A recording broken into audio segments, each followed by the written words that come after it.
আমি সেই মেয়েটি, সেই মেয়েটি যার জন্মের সময় কোনো শাঁখ বাজেনি, জন্ম থেকেই যে জ্যোতিষীর ছকে বন্দি, যার লগ্ন রাশি রাহু কেতুর দিশা খোঁজা হয়েছে। না, তার নিজের জন্য নয়, তার পিতার জন্য, তার ভাইয়ের জন্য, তার স্বামীর জন্য, তার পুত্রের জন্য। কিন্তু যার গর্ভ থেকে আমার জন্ম, সেই মায়ের কথা বলেনি কেউ। আমি সেই মেয়েটি, সেই মেয়েটি যে জন্ম থেকেই বিবাহের জন্য বলি প্রদত্ত, যার বাইরের চেহারা, চোখ, নাক, মুখ, ত্বক, চুল, রং নিয়েই দর কষাকষি। কালো না ফর্সা, খাদা না টিকালো, লম্বা না বেঁটে, খুঁতখুঁতে না টানা টানা, যার মাথার বাইরেটা নিয়েই সকলের ভাবনা, মাথার ভিতরটা নিয়ে কারো কোনো মাথা ব্যথা নেই। আমি সেই মেয়েটি যে ছোটবেলা থেকে শুনেছে জোরে জোরে কথা বলতে নেই, ছুটতে নেই, চেঁচাতে নেই, হাসতে নেই, এমনকি কাঁদলেও তা লুকিয়ে লুকিয়ে।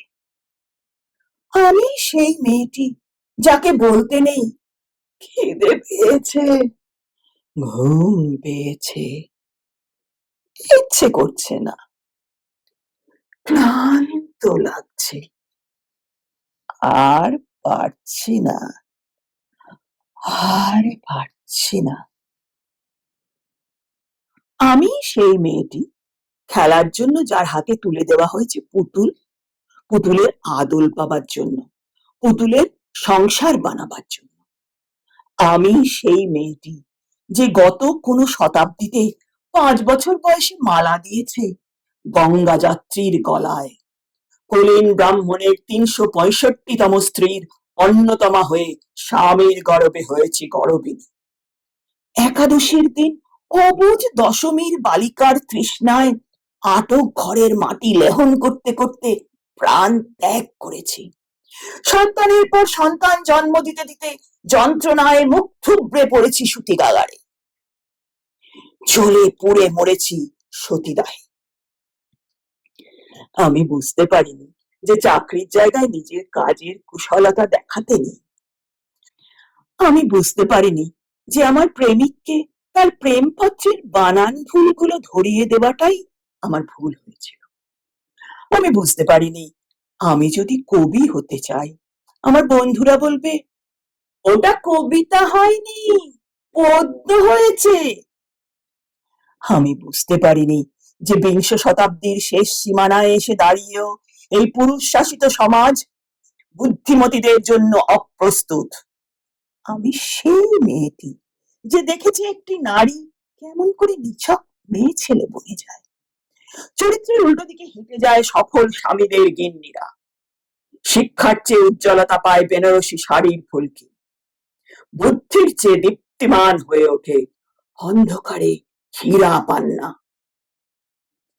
আমি সেই মেয়েটি, জানেন, আমি সেই মেয়েটি যে জীবনের কয়েকটি বছর ভুলের পর ভুল, পুনরূপী ভুল করেছি।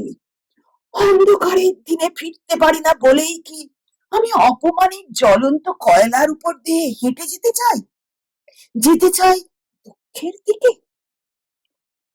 আমি প্রণাম জানাই সেই প্রথম আগুনকে, যার নাম বর্ণ পরিচয়, সেই অগ্নিশুদ্ধ পরম্পরাকে, সেই সব পুরুষ রমণীকে যারা ঊনবিংশ শতাব্দীর অন্ধকারের হাতলে জ্ঞানীর আলো জ্বালিয়ে এক জন্মে আমাকে জন্ম জন্মান্তরের দরজা খুলে দিয়েছে।